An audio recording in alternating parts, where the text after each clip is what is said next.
And again, welcome everyone. My name is Matt Manning and I'm the Director of Elementary Curriculum Instruction and English Learner Services for the Napa Valley Unified School District. And as part of my role, I oversee the Title I funding and the Title I resources that we allocate to school sites. So I'd like to introduce my colleague, Viviana Loera, and introduce yourself. Yeah, good evening, everyone. Thank you for joining us. I'm Viviana Loera, Coordinator of Parent Engagement here at Napa Valley Unified School District. Okay, so welcome everyone. I'd love it if we could just take a moment to have everyone go around and introduce yourself and then tell us who you are and what school you're here representing tonight. We can begin with Lilia. You're the one right next to me on my screen. Sure, thank you very much. Good evening, everyone. My name is Lilia Tapia, and I have 3 children, but right now I'm representing Napa Junction Elementary. My son is a 5th grader at that school, and I'm very happy to be here. Thank you. Thank you for being here. Alma? Oh, you're muted. Sorry. Hi, my name is Alma Flores, and I have a daughter in Alta Heights, a 3rd grader, and this is my first time here in the meeting, and I'm very happy to be here. We're happy to have you here. Thank you very much. Felicia? Hi, I'm Felicia Patel. I'm also a mother of 3, and I have a 1st grader at Northwood Elementary. Thank you. Welcome. Jamie? Hello, everyone. My name is Jamie Hall, and I'm from Canyon Oaks, and I have two kids going to Canyon Oaks and the other one at ACMS. Thank you for having me. Thank you for being here. And Lorena?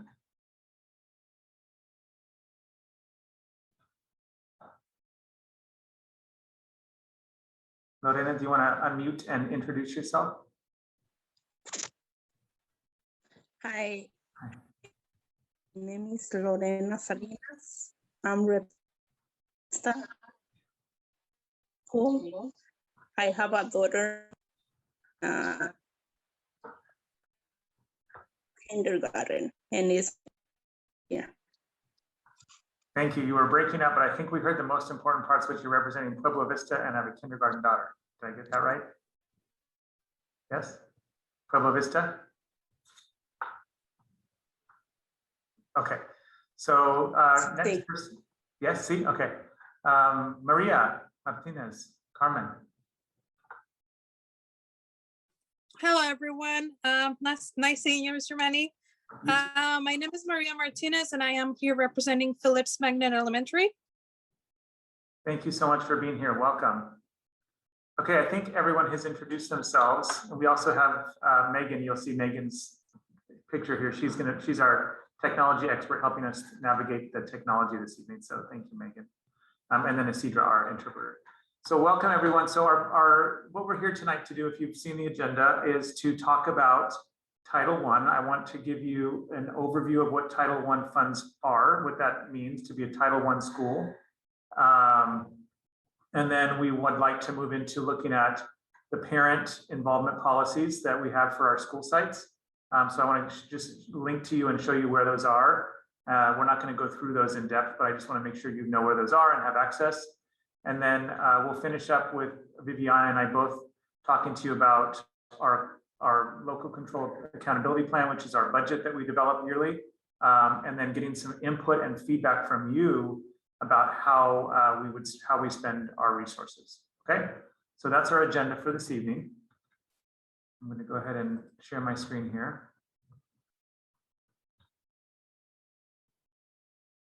And just in terms of sort of the housekeeping norms, if you have any questions at any time, just raise your hand on your electronic hand, and we'll be happy to call on you and answer any questions that you have up and then that come up.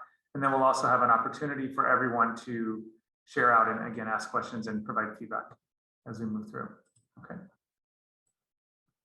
So this is our agenda again that we have for this evening.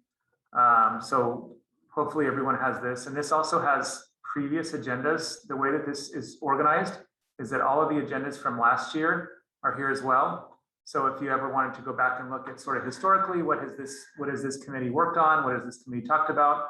All of that information is there. And this was started last year, actually separated out from another committee that focuses on English learners.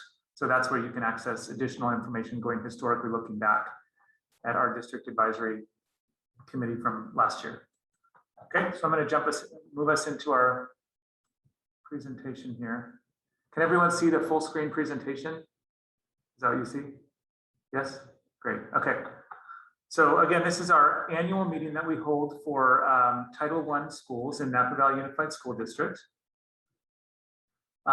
So we're going to talk about what Title I is. What is Title I funding? What does it mean?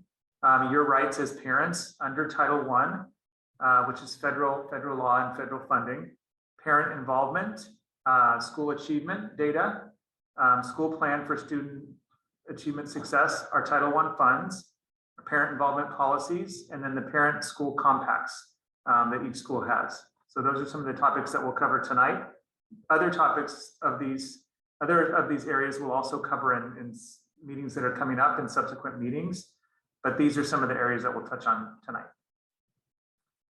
Okay, so Title I is a program, it's federal funding that is provided to school districts from the federal government to ensure that we are meeting the needs, help us meet the needs, academic and social emotional needs of our students who have high percentages of socioeconomically disadvantaged children. So the funding is allocated to the district, and then the funding is sent out and allocated to the school sites where we have the highest percentages of socioeconomically disadvantaged children. And then those funds are used to support students in those school sites. So it's, again, really meant to help ensure that all students can meet the high academic standards that we have in the state of California, regardless of their background and their family income and dynamics. We want to make sure all students are supported. So the goals of Title I are to increase academic achievement, also to provide direct instructional support to students. So that might come in the form of additional teachers that we might hire with Title I funding, instructional assistants. So those who are in the classroom working with small groups of students are also hired using Title I funding to support students. We also use some of this funding to provide professional development for our teachers to help our teachers learn and get better at supporting all students in their classrooms. And then we also promote parent education and involvement with Title I funding. So we have some of the funding might go to support, for example, our family, our community and community and parent liaisons. Excuse me. Or also to support our family resource centers, so that some of the funding can be used and needs to be used to support parent education and involvement as well. So your rights as parents are that you're able to ask for, and this is really the forum to do that. You can do that here, or you can ask make these requests at your school site of your school site principals. The parents' rights are to ask for meetings and trainings, review results of annual parent involvement effectiveness survey. So every year we send out surveys to parents and ask them, how are we doing? Are you feeling included? What can we do? What are we doing well? What can we do better? So we review those. We review those together as a Title I committee. You have the right to look at the student achievement data, how students are succeeding academically, and then review the parent involvement plans that each school site has. So each school site has a parent involvement plan and then also has a school plan for student achievement. And the school plan for student achievement is really what guides the goals that we set for academic achievement for our students, and then everything that we're doing related to our goals that we set as a school district. So in terms of the parent involvement, the school site council every school site has a school site council. That's an elected group of parents that are elected by other parents in the school to represent them and to help make decisions about how school funding is allocated, and then to help to develop, monitor, and evaluate the student achievement, the school plan for student achievement that I spoke to just a moment ago. So every school has a school site council made up of parents and teachers and the principal, and that team together reviews the school site, the single plan for student achievement, and helps to monitor and evaluate that plan. And some of you may be on the school site council. as well, in addition to your role here tonight. So the student achievement data is the data that we look at is data that we get back based on how students are achieving on meeting the state and district academic standards. So we have our big picture assessments are the CAST assessment that students in 3rd through 5th grade take at the end of the year. So that information is used by the state and provided back to us by the state on our standardized assessments. We also have a number of assessments that we're taking internally. We have what are called the STAR assessments. You may have seen your children taking those. We have a STAR math and a STAR reading assessment that students take, and a STAR early literacy assessment. So those student achievement results I will be sharing back to you to let you know how students are doing. And then we'll tell you how students are doing from different set categories or subgroups. We'll tell you how students are doing who are English learners. We'll tell you how students are doing who come from a socioeconomically disadvantaged background. All of those categories will let you know how students are doing and what we're doing to ensure, again, that all students can achieve at high levels. So based on those results that come in, we make decisions about how our programming and what we are providing for students and adjust to ensure we're meeting those needs. So a little bit more about the school plan for student achievement. So you as parents are informed about the programs that the school offers for English language arts, math, and ELD, which is English language development. The English language development classes are offered to our students who are English learners, as well as the other core subjects. And then parents also receive information about the assessments used to measure student progress in all academic areas. So that would be part of this meeting, but also part of the school site council meeting. So if you're on the school site council, or those are open meetings that everybody's able to attend, that information is also reviewed and provided at the school site council meetings. Okay, so as I mentioned previously, the Title I funds come from the federal government, and they're allocated based on the percentage of students eligible for free or reduced lunch. So in NBUSD, if the school has 40% or more of students who are eligible for free or reduced lunch, that school is allocated Title I funds. So at this point, we have 16 elementary schools in Napa Valley Unified School District, and 14 of those schools do receive Title I funding. So that includes the only 2 that do not receive Title I funding are Browns Valley and Vichy at this point in time. But that can change based on the percentages, which we've seen grow over time. The percentage of students who are eligible for free or reduced lunch, that percentage has grown over time. So we've added schools. Last year, we did add Canyon Oaks as a school that received school-wide Title I funding. And this year on the, on the board agenda for Thursday night, the board will make a determination about approving that Northwood could be a school that also receives Title I funding. They've been receiving Title I funding, but not school-wide funding. So that leaves us with just 2 schools that are not receiving at this point. So about 1% of the school's total Title I budget is used for parent involvement activities. So I mentioned some of those previously. That could be hiring the community and parent liaisons and additionally and providing additional support in that area. It might also be supporting Title I funding. It might be parent classes, parent education classes that are happening at the school site. So those are some of the ways that we would use those federal funds, those Title I funds, to support parent involvement. And then the important piece is that the funds must supplement, not supplant district funds. So that means that we have to make sure that what we're doing with the Title I funds is extra. It's more, it's offering something more than what would be typically provided in a district. So if a school, for example, would normally be allocated 2 days or 3 days per week of a parent and community liaison, if the school wanted to increase that, they could add another day, and that would be more. If the school was already getting, our schools receive support from the district level for intervention teachers. If the school wanted more intervention teachers, they could then go ahead and add more intervention time to support what the district is already providing. So every Title I school with parents has to prepare a site level student parent compact. So the school site council does this with the school at the beginning of every year. They develop and then approve this parent school compact. So every school has this, and I'll show you again where those are. in a moment. Okay, so those are some of the big picture items related to the Title I. I'm going to stop for just a moment there and then ask if you have any questions. That was a lot of information. So just want to see any questions that you might have about this federal funding.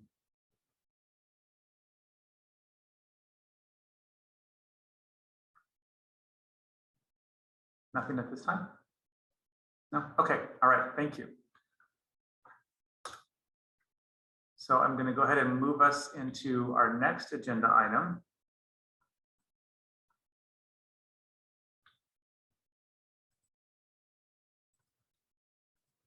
So our next agenda item is, I wanted to show you the parent and Title I parent involvement policies. So these are linked here for everyone.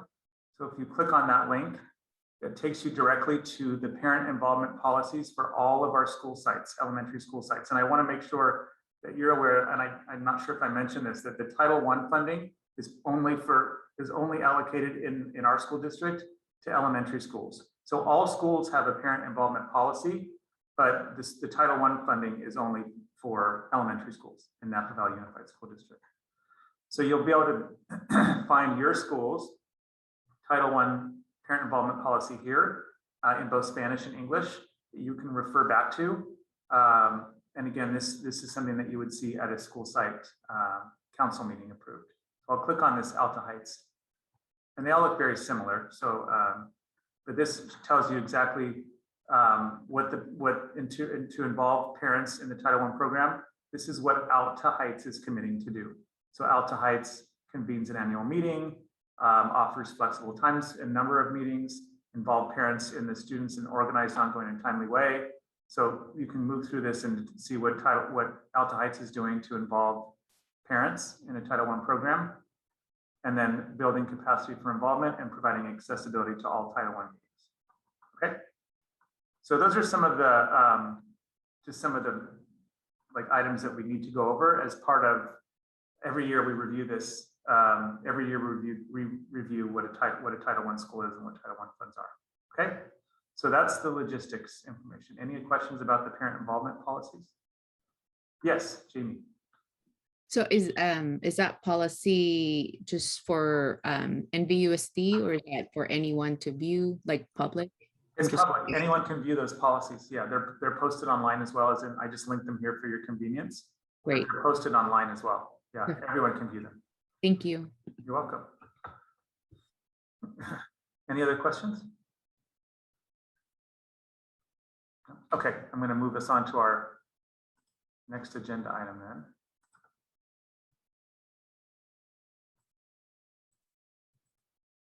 So here's where we'll move into our needs assessment and our LCAP presentation.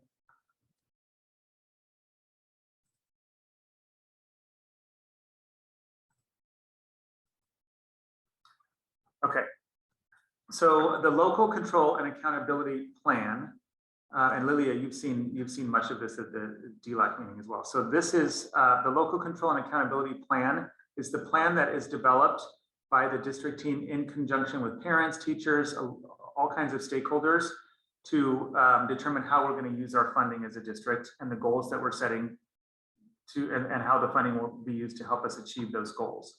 So what we're doing tonight is reviewing that plan. I'd like to review that plan with you and then give you an opportunity to hear about our goals and how some of what we're doing to support our goals, and hear back from you again, some areas where we're doing well and some areas where you think we could improve. Okay. So the timeline for this is that right now we're in the January-March phase where we review achievement and attendance data every year, and then we provide a mid-year progress report to the Board of Education. Our Assistant Superintendent of Curriculum Instruction, Pat Andrew Jennings, provides that report. And then we'll move into, there'll be a survey in April or May that we send out to our DLAC and our District Advisory Committee parents to get more information from all of you, along with all parents in the district. And then we would take that to, again, back to the board for more information from everybody in the district at a public hearing. And then the board reviews and approves the plan. So in terms of our engagement with stakeholders, we spend time now, January through March, working with our union, these letters, CSEA, NBA, those are our employee associations. So all of those groups, and then the Napa Valley Education Foundation, it's a great supporter of NVUSD, the Superintendent's Parent Advisory, Teacher Advisory, the DLAC, which is a group that supports the District English Learner Advisory Committee, which supports the needs of our English learners, and then the District Advisory Committee, which is the Title I group meeting tonight. And then our SELPA is the county office, that oversees the group in the county office that oversees our special education in Napa County. And then we again provide surveys. So all of these engagement opportunities then we use to make revisions to the LCAP. So our goals for now to 2024, because this is a 3-year plan that carries us through 2024, is that number one, all students will graduate college and career ready. We want students to experience responsive and engaging pedagogy, meaning that we want them to experience teaching and learning that responds to their needs and that engages them in the learning process. The third goal is that we want families to experience robust, strong communication, community engagement, and opportunities for advocacy for their children. And then the fourth goal is we want students to thrive socially, emotionally, and academically in all of our schools. So the LCAP is designed around those 4 goals, and I'll provide you some data points on that, and then an opportunity to share with me some input. So the first goal, again, is students will graduate college and career ready. And we start thinking about that even in elementary school. I know this is a convening of elementary parents, although some of you do have students in secondary as well. We want to make sure that we're building a strong foundation in elementary school so that students have the language and literacy support they need. They're building a strong foundation in math. We have assessments that we're using to guide our instruction. And then the work-based learning piece really is more of a secondary piece. So students have opportunities to engage in work experience while they're also in school and learning.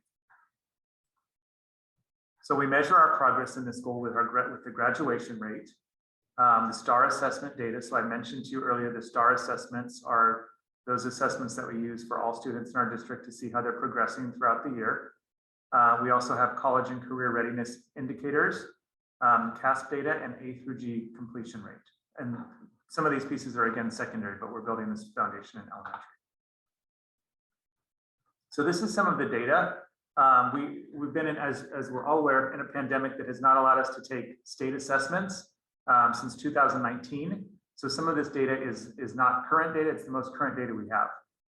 So the CASP, the state assessment that students in 3rd through 5th grade take at the end of every year, district-wide, the percentage of students on the 2018-19 assessment, 48% of students met or exceeded standard in EL and English language arts, and almost 35% met or exceeded standard in math at the end of that year. So our goal at the end of the 2023-24 school year is that we are looking to have 40% of our students meet or exceed standard in ELA, 60% in ELA, and 45% in math.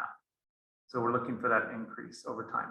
And we will be taking the CASP assessment at the end of this year again. The CASP assessment will return. So for the A through G completion, again, that's a high school students completing the courses that are necessary for them to go to college, to go right into a 4-year college from high school. 51% of our students are meeting that completion rate, and our EL is only 8.2% we're meeting. Socioeconomically disadvantaged, 41.5%. 100% of homeless students were meeting that goal, and then 66.6% of foster youth. So our overall goal is that we want 60% of students to graduate and meet all of the A through G requirements so that they have the opportunity to go directly into a 4-year college should they choose to do that. So the STAR assessments, we had at the end of last year, we do have that data that we started assessing last year. So we do have that data available. At the end of last year, we had 42% of students in English language arts meeting benchmark and 31% in math. So again, our goal is by the end of the year in 2023-24 to have 60% meeting and 55% in math. So that's where we are in terms of the data points for that goal.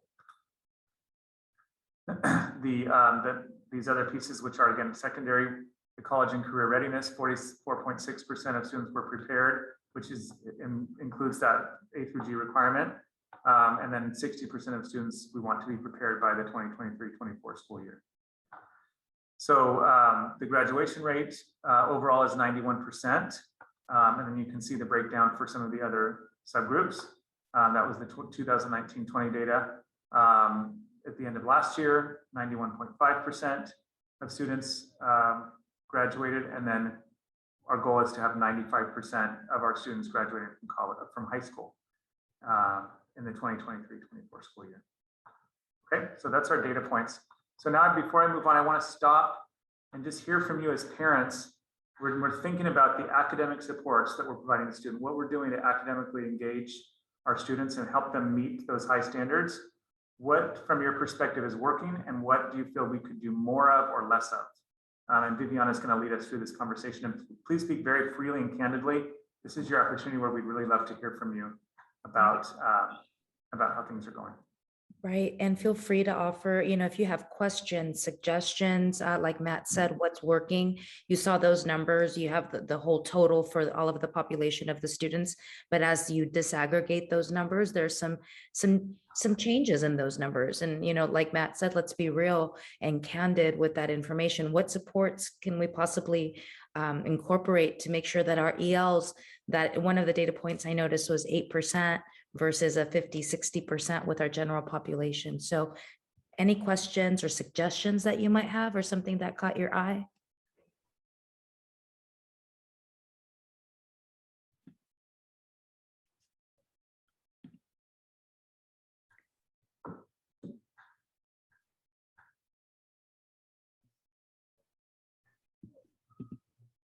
Hi, Jamie. Yes. Hi. So Hi. Towards the AG and stuff, I have to go back on the STAR testing. I saw it, but then I forgot the numbers. But it looks like the percentage from last year to this year, it looks like it has improved. So what have you guys done? I mean, I think the students being back in person, I think that really helps a lot, because I know the pandemic really, it was tough, for everyone, and especially, the students, and, learning virtually is not easy. So I'm sure that helped a lot. And so what other things that you guys, that help improve their, the testings, to bump up the score? What has the school district has done to do that? Sure. So at the elementary level, we have really focused our efforts on ensuring that, number one, we have really good instruction happening in the classrooms. We're making sure that we're using our programs that we adopted as a district for math and English language arts, using those programs well. And then also we have intervention teachers for every school site. So based on the number of students that are in need of academic support, all schools have an intervention teacher who can work with small groups of students to really support meeting their needs. So what we're seeing as a result, what we hope to continue seeing, is an increase in the number of students who are becoming proficient or advanced, meeting expectations on the STAR assessments. And then for the CASP assessment, the end of year state assessment, really this year will be sort of baseline data again, because kids have been in such a difficult and different situation with their learning. But those are some of the pieces that we're doing. And then we're also really focusing on the social emotional well-being of students. So we have a new program called Toolbox at the elementary level, which you may hear about some of the strategies that kids use. We want to make sure kids feel safe, feel comfortable in school, so that they then can learn in the best way possible. So we're really attending to the emotional needs of our students, given everything that they've gone through and continue to go through related to the pandemic, and then providing the intervention, the academic supports that they need. I think those are great. Yes, I've heard about the toolbox. And I also want to make a comment about, I can't remember which slide it was about. I know the Title I funding you said is only for elementary, but I think there was a slide in there talking about how teaching the kids at a young age. I know it's only elementary, but you want to kind of guide them in that direction, because eventually they're all going to be adult like us, and contribute to the community and prepare them for what adulthood is like. It may not be a lot of the things that we're doing now, like being responsible, making sure, hey, taking your test, making sure on time, and all of that stuff. It helps. So I appreciate you guys kind of starting in that direction. So that's great. Thank you. Would anyone else like to offer a suggestion or a question around this goal? Yes, Ms. Patel. Hi, so my son is a kindergartner at, first grader at Northwood. So I honestly feel like I don't know what a traditional school prior to the pandemic looks like, because last year was so interesting. So what were some of the resources done prior pandemic, for example, or are those intervention teachers and like the toolbox started during, the start of the pandemic, for example? Mhm. So we started the intervention teachers, their first year in that role was last year. So we invested in intervention teachers beginning last year during the pandemic. That was already planned before the pandemic. It just ended up being really, really important and helpful that we had them in place because of the pandemic, but we'd already planned on doing that to support our students. So that began last year, and then the Toolbox program began this year. So we're using the Toolbox program this year as a new method and an improved way of ensuring that we're meeting the social emotional needs of our students. So prior to the pandemic, we didn't have, all the school sites didn't, some school sites had an intervention teacher, others did not. So what we wanted to do is make sure that we had a stronger system across all schools to make sure that we really could support and meet the needs of students. And last year, those teachers, intervention teachers ended up spending, we needed them to focus on providing English language development courses to our students who needed that because they were not getting that in school. And this year they've been able to meet with small groups of students to support them through both math and English language arts.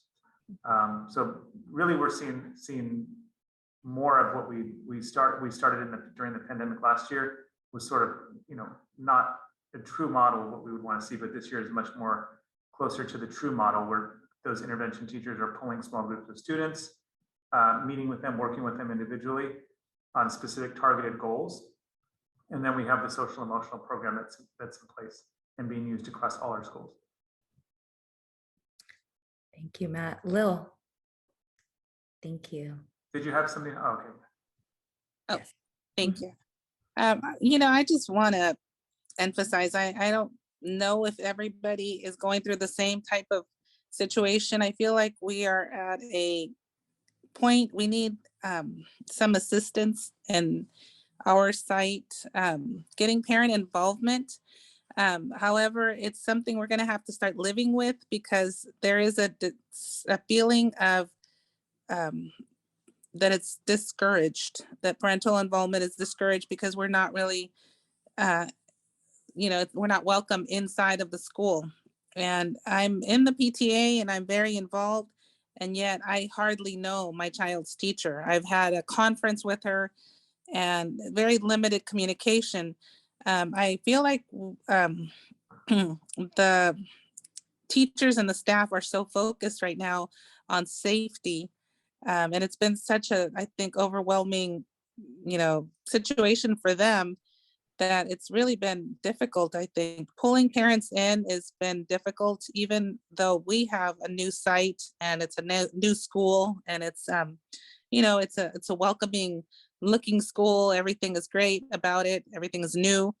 But yet we do have that situation. I think it's very difficult to bring people in, get them involved. We have the resource center that is also now open. Mm-hmm.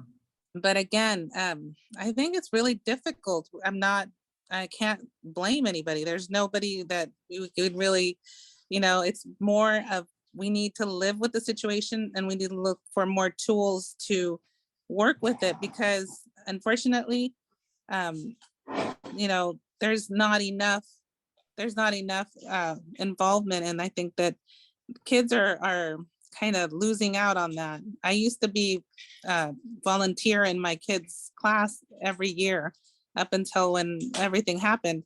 And so I felt like I was really connected and I could really help more.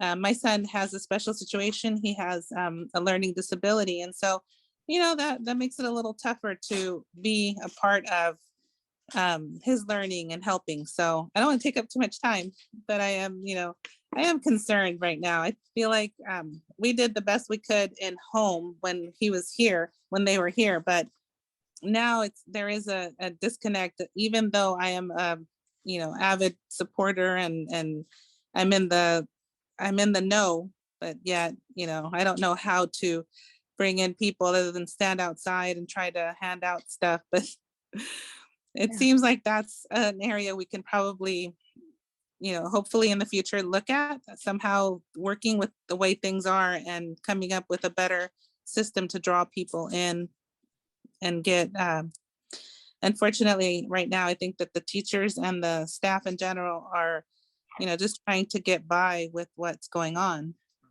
Right. And Lil, I wanted to add to your point. So we have community and parent liaisons at all of our sites.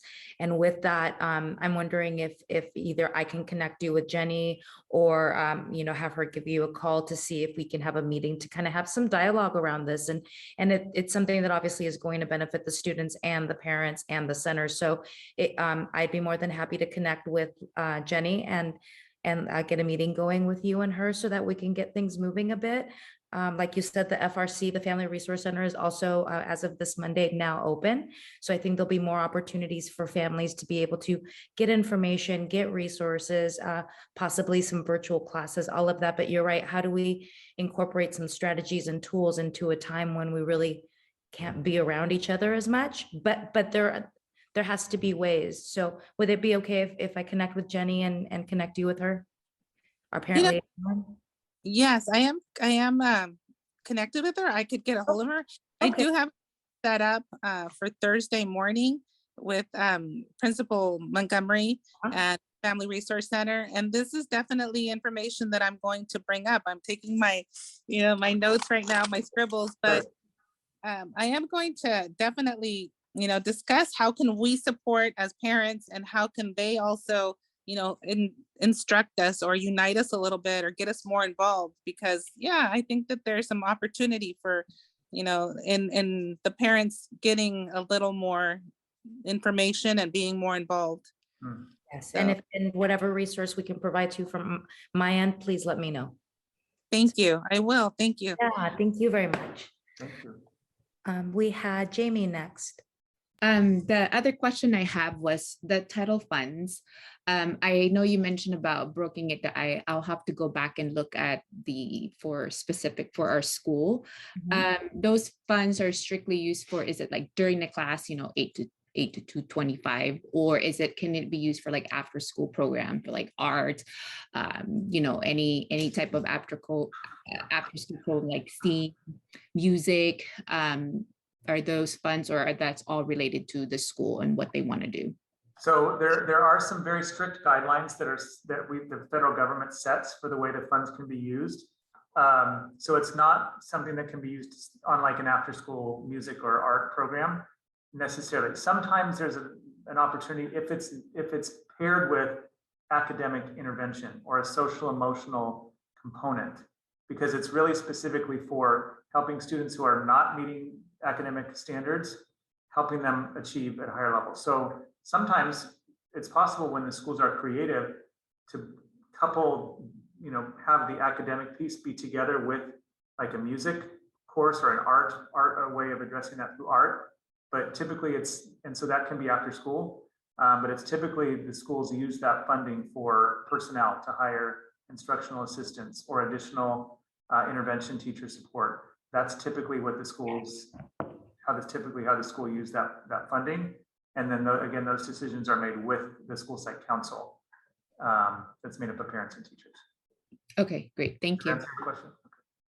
Thank you, Ms. Hall. Does anyone have any other questions before we move forward to the next item? Okay. Matt, I don't see anybody with a hand up or anything. If you'd like to continue. I'm going to move us to our next goal here.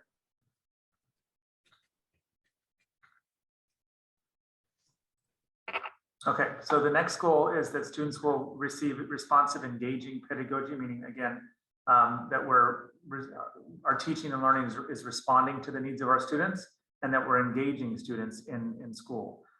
So we want to use high impact instructional strategies throughout the day.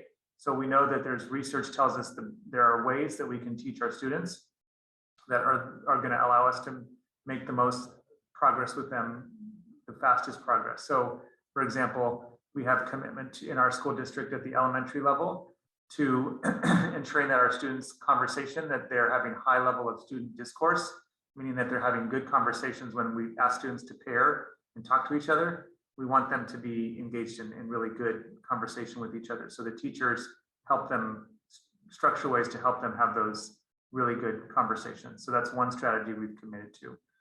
We also want to make sure that we're meeting the needs of our English learners by embedding structures and strategies throughout the day that support their needs.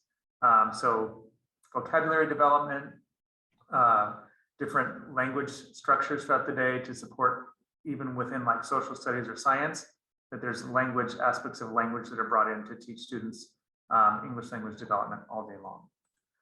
So that's our goals. And the way we measure progress there is that we have our English learner proficiency progress rate. So how are our English learners performing on standardized tests, and the LPAC test, which is the end of year assessment for English learners. And then we also want to look at the number of English learners who are reclassified. So that means that they've met the criteria to be designated as fluent English. So we want to help our students move into that category. We want them to maintain their home language and then also add to that to become fluent and proficient in English. So some of the data around that is our English learner proficiency rate. We have our baseline of 45% of students who made at least 1 year's growth. We want to improve that up to 60% of students who are making at least 1 year's progress on those assessments. It's called the LPAC assessment to determine how well they're moving towards grade level proficiency in English language, in their English language development for that year. We also have the English learner reclassification rate of 7.7%. Baseline, our mid-year, it was 7%. And then we're looking at 15% of our students we want redesignated each year. So that's really a function of elementary. So the place where we need to redesignate our students, reclassify, really that is meaning again that they're becoming fluent in English. We want to do that in elementary school so that they leave elementary school already fluent in English before they enter middle school. So any questions, any feedback, input on that? Again, what we're doing well, or if there's more, you feel like we could be doing more. We had a really great conversation with our district English Learner Advisory Committee about this, and certainly open to more ideas from this group.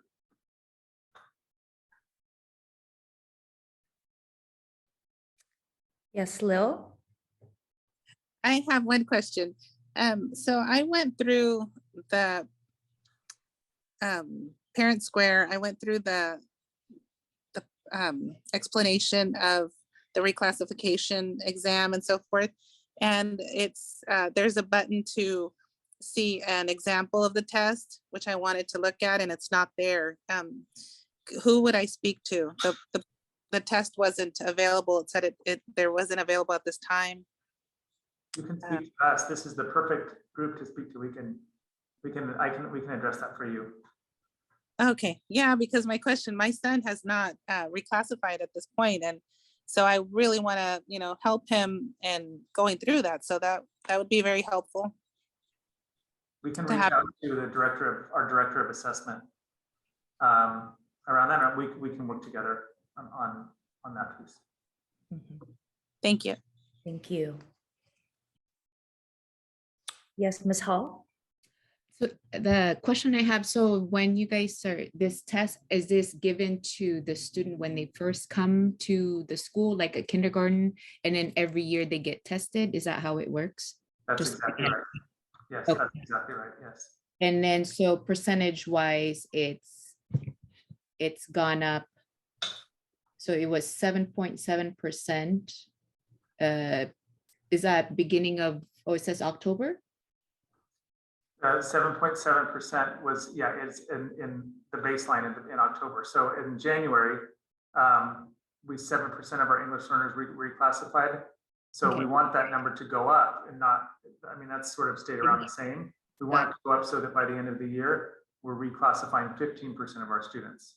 Okay. So does that mean it dropped a little? It dropped a little, yeah, it dropped slightly. And what we want it to do is obviously go up Okay. every year. And then, well, of course, them being at school, helping them out, hopefully by the end of the school year that they get, of course, better. And then, so what is the, aside from them being at school, the teachers, the other resources at school, what other things that you guys are helping them out with? So for the English learners, what we're doing is, as I mentioned, we have the strategies that we use throughout the day to ensure that we're structuring language development all day long for our students.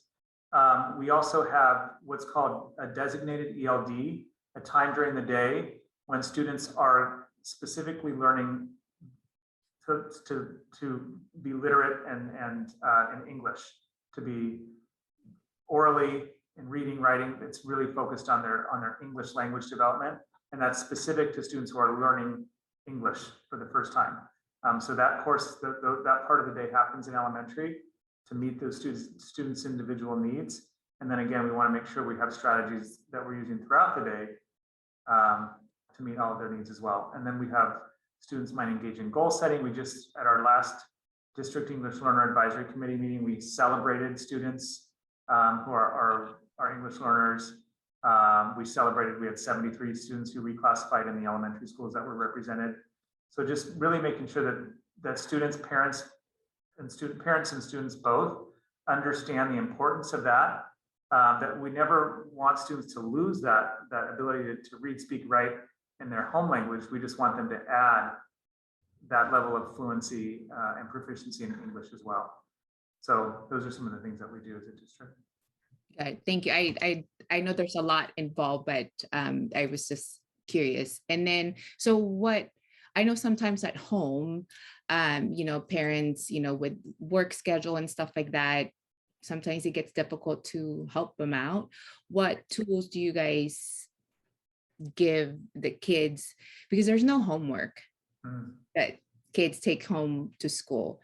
And I know I like homework, and for me, because I want my kids to do homework, because it helps you from home, what you learn at school, you just kind of, it's just repetitive. Everything that you do is repetitive, learning all these, different things that you learn from school. You want to make sure if you do it over and over, then it sticks in your brain.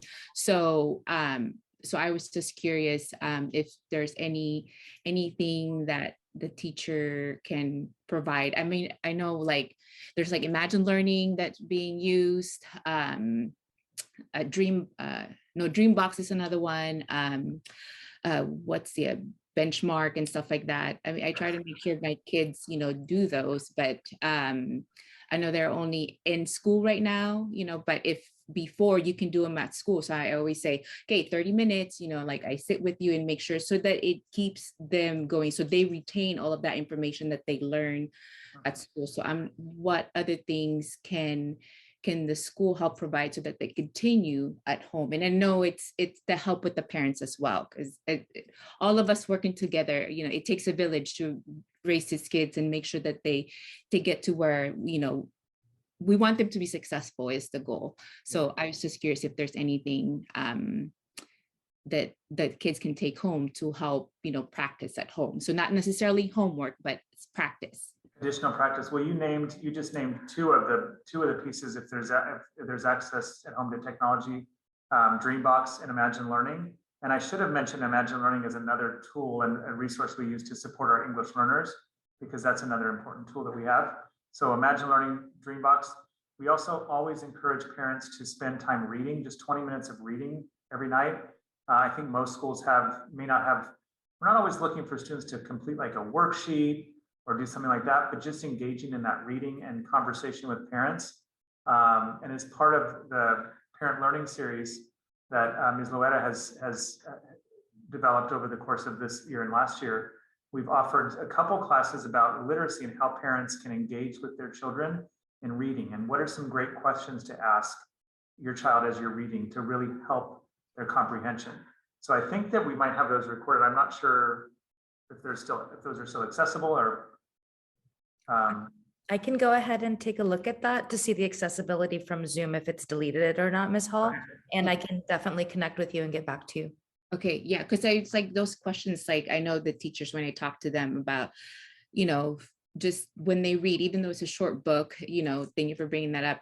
I tell them, okay, 20-minute reading, you know, when you get home, because I guess that's kind of like the homework right now, because that's important. So I just, you know, ask, okay, what's the story is about? If I don't know, you know, you just read it, and it said, okay, who's the character? What's the name? You know, just like simple little question, maybe that would help them, you know, the parents, so the kids can read and they can even read it out loud. And then the parents can have this series of questions that, you know, typical things that you can ask and make it easy for the kids, you know, for their grade level.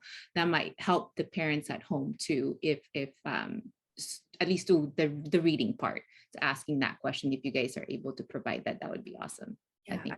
I will definitely follow up with you and get back to you by tomorrow. Thank you. You're welcome. Thank you. And then parents can always check in with their child's teacher if you're looking for something more or something different. The teachers are always available and open to those conversations. Yes, thank you. I know I'm always like, hi. Thank you, Ms. Hall.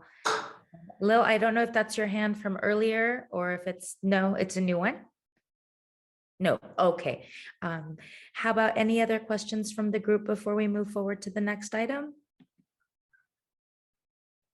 Okay, Matt, I don't see any. Great, thank you for the great conversation and questions and comments. Appreciate it. Thank you. Okay, so let's see. I'll go back to my screen. So the next area of focus within our LCAP is, again, focused on ensuring that there's strong communication, engagement, and advocacy with our parents.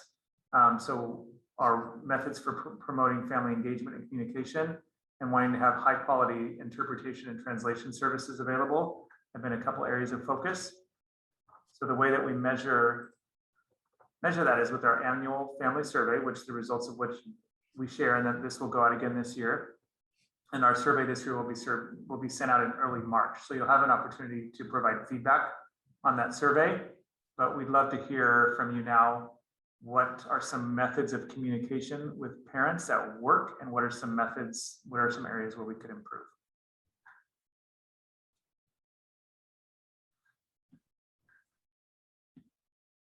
Yes, Ms. Hall? Sorry, I'm asking a lot of questions. Yeah. What do you call this? I mean, I know Parent Square is a big tool. I mean, it's great because now in the pandemic, so that actually helpful, but I know sometimes that can be overwhelming. I make sure that I read that, every time I see notification. I think that's like our main communication. I'm not sure. Well, Parents will go through email too. So I think all of that you guys cover it. So I think continue doing that. And then if I think of anything else, I'll be sure to let you guys know. Okay, thank you. Any other feedback or suggestions or something that's working really well? Lil? I really feel that Miss Montgomery's Sunday, she does a Sunday communication where she tells us where we're at, what's going on, new events coming up. She reminds us of things that are happening. I think that's been very, very helpful. Parent Square, sometimes we do get a little overwhelmed with a different, we get bombarded with different messages from the district and from the schools. And if you have more than one school, or excuse me, a child at more than one school, sometimes it is a little too much. I really do appreciate those summaries. It comes up on Sunday evenings when you have time. That's a good time because we're preparing for the week. So I'm I think it's very helpful. I'm grateful for that. Sometimes there's things that get past us that we don't realize. So it's a time to kind of look at what's going to happen this week, and if anything needs to be turned in as far as permission slips and things of that sort. It's a very useful tool. Awesome. And so for you, that Sunday delivery is very timely. And it's a great day to go ahead and get that communication. Yes, I feel like perhaps, maybe not all families work the same, but we do, meal prepping. We look at the lunches for the week, the breakfast. We have different situations, our kids are kind of, like that. They want to see I have one child that tells me literally, okay, so Tuesday I need a lunch and Thursday I need a breakfast. And so things like Perfect. yeah, so we're fortunate to be able to have that family time and that interaction. And so her report comes at a good time and it's very useful. It has, all of the different areas that are going on and things that we should look at. So it keeps us updated. Thank you. Wonderful. Thank you. Thank you so much. Ms. Patel, please. Thank you. So I feel like I have a very good relationship with my son's teacher. He has Mrs. Lynette Lundeen, and she is phenomenal with communication and whatnot.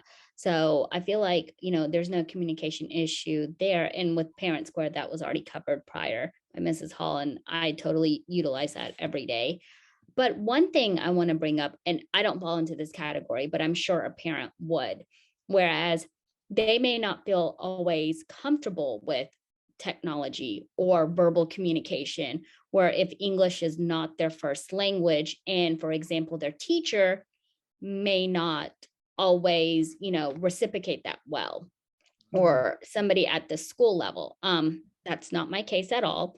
But, I'm just trying to, bring up a situation that could arise where it comes from the parent and teacher relationship, because I feel like most of the communication happens with your teacher, typically, for the child, if their needs are being met. And sometimes, I'm sure there are parents where they may not always want to speak up or want to address a certain issue, or et cetera, et cetera. So, that might be something where, how can we help support the teacher/parent communication? I message Mrs. Lundeen all the time, and she's, pretty quick at getting back to me and whatnot. However, how do we support the parents who may not feel comfortable speaking up? Mhm, mhm. And one of the strategies that we have in place is our community and parent liaisons that facilitate that communication at all of our sites. And so they address a couple of needs, right? The need of sometimes language when we have families that don't speak English that may speak Spanish. We have bilingual liaisons that can go ahead and facilitate that conversation, but also the liaisons are able to meet one-on-one with any of our parents and be a for lack of a better word, a liaison between that situation. So, you're speaking to something that we definitely feel needs to be addressed, and we are already trying to address. The Parent Square piece as well, the liaisons are also equipped with tools in writing. So parents have the ability to see a step-by-step Parent Square guide as far as how to utilize Parent Square, the communication coming from Parent Square, both in English and Spanish. So meeting those needs of those grassroots parents, those first generation that are maybe going to use paper instead of technology. We definitely have that in our forefront due to the demographics that we have here in the district. So thank you for reiterating that need. Thank you. Thank you. Any other questions or suggestions from the rest of the group before we move forward? Okay, Matt, I don't see any hands at the moment. Great. Okay, so our last area, I'm not going to share my screen. There's some data that we have, but you have it available on the presentation linked in the agenda. But I want to respect your time. So I just will tell you the last element of area of focus for us is around meeting the social emotional needs of our students. So we want to ensure that we have adequate supports in place for students to meet their social emotional needs. I talked to you about the Toolbox program that we use across all of our elementary schools to provide that for all students. We also have counselors, so a mix of counselors and social workers across our schools to support students. So all of those pieces are in place. And some of the assessment pieces that we use to monitor how students are doing are a questionnaire called the Strengths and Difficulties Questionnaire, which in the lower grades, our teachers administer for our students, K-3, and some of you as parents, you might have done that also yourselves last year, but we shifted that to teachers taking that assessment this year, and then students actually take it on their own in 4th and 5th grade. So that gives us indication of how students are feeling, how they're doing, and just their overall well-being. And then we have what's called the California Healthy Kids Survey, which is another assessment that we administer yearly to our students in 5th grade to get a big picture sense of how kids are doing. So we have a lot in place to support students socially and emotionally, especially now we're really doubling down on our efforts in that area. But again, would love to hear any input from you if there's anything that you feel you've noticed that's working well or at other areas where you're looking for support.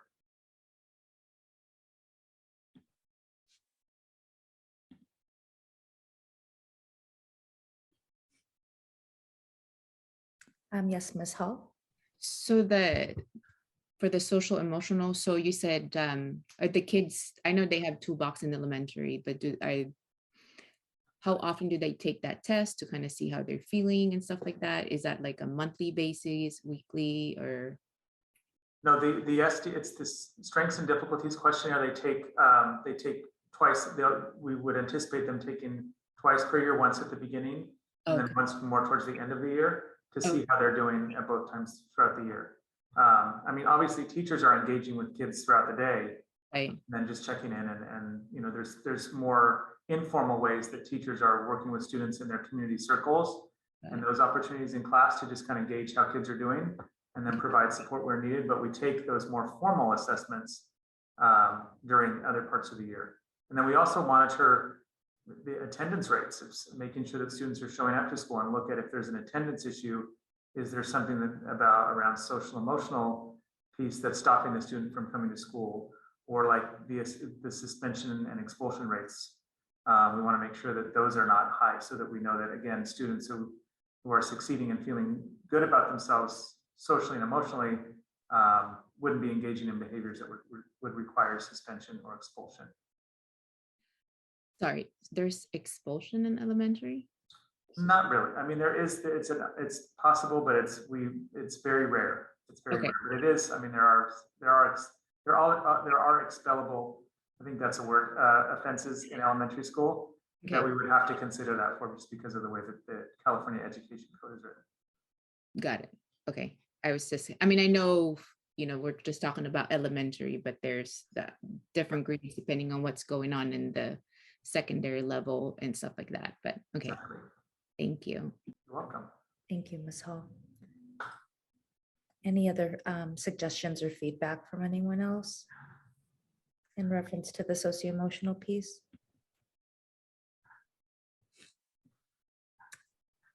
I don't see any other hands, Matt. Okay, well, we've taken your notes. We really appreciate this input, and the meeting's being recorded as well, so we'll be able to go back and really make sure we've captured everything. This information is what we use to guide our decision-making around the LCAP revisions. So you'll hear more about that as we meet throughout the year. And I just want to thank everyone for coming and being with us tonight. It's such an important piece, because I know, like, the schools, it feels very local, like it's really all about what's happening at your school. But this is an opportunity to sort of meet with us here and connect with us at the district level to make sure that we're hearing directly from you and meeting the needs that you have as parents and for your children out there in the schools. So I really encourage you to continue coming to our meetings. We'll meet 2 more times this year. And then we're here, both of us, you have our information. We're here to support you. So please feel free to reach out to us. Take this information back to your parent community, meet with your principal, share, and just always know that that we're here and want to listen, want to engage with you. So I just want to say thank you again for being here this evening. Yes, thank you so much for your time. I know it's the evening and you all have littles, and so that is a task in itself, right? Thank you very much for your time today. We thank you. We're going to adjourn. Thank- Have a good evening, everyone.